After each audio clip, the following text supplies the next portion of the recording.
Scrambled eggs can turn green, chips can burn like paper, and oats can jump up by themselves. No, this video is not about food coming to life. These are new experiments in our food laboratory, which are easy to do in your own kitchen.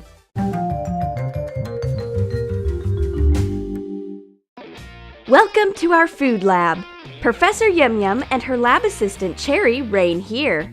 They do experiments and argue with science. They prepare glittering liquid, or create a storm in a glass, or make a flask disappear. Easy peasy! But something more interesting is waiting for them today.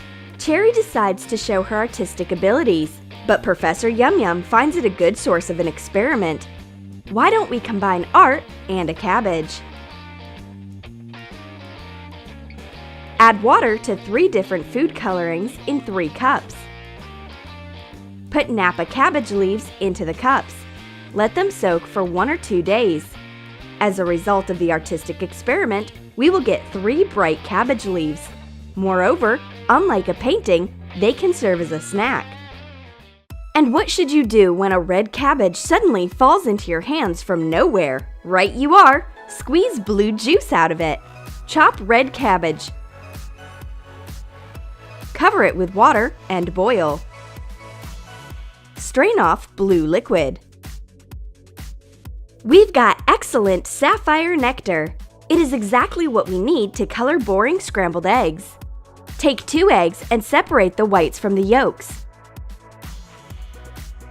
Whip up the whites and add the cabbage liquid to the whipped whites.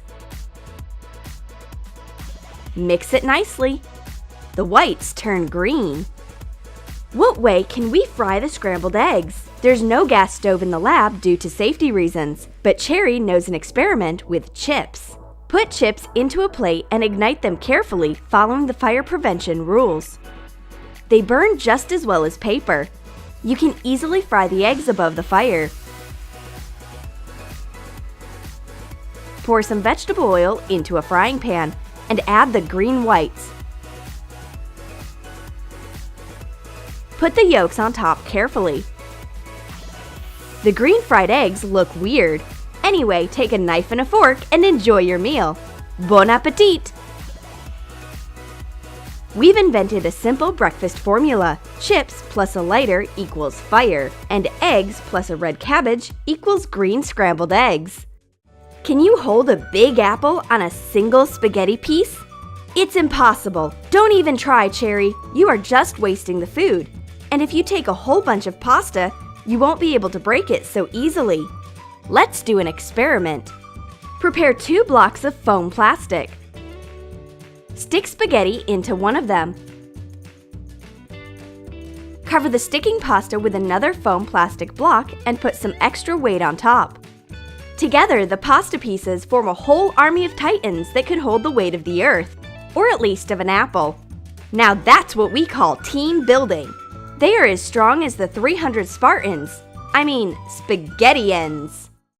Lunchtime is the best time of day in the lab.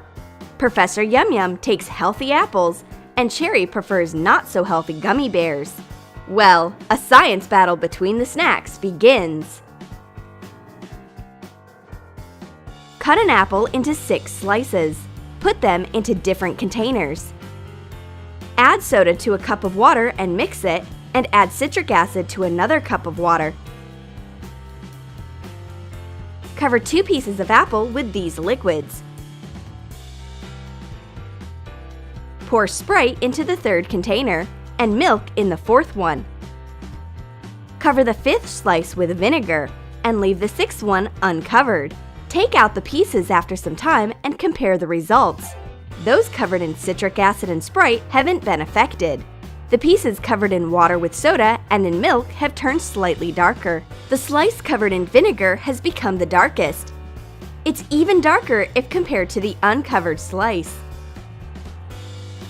Professor Yum Yum has worked on her apple for a long time. A whole plate of differently affected apple slices looks substantial. But Cherry doesn't waste time at the lab either. She's conducting her own experiment with gummy bears. Pour water into 2 cups. Add salt to one of them and stir. Put a gummy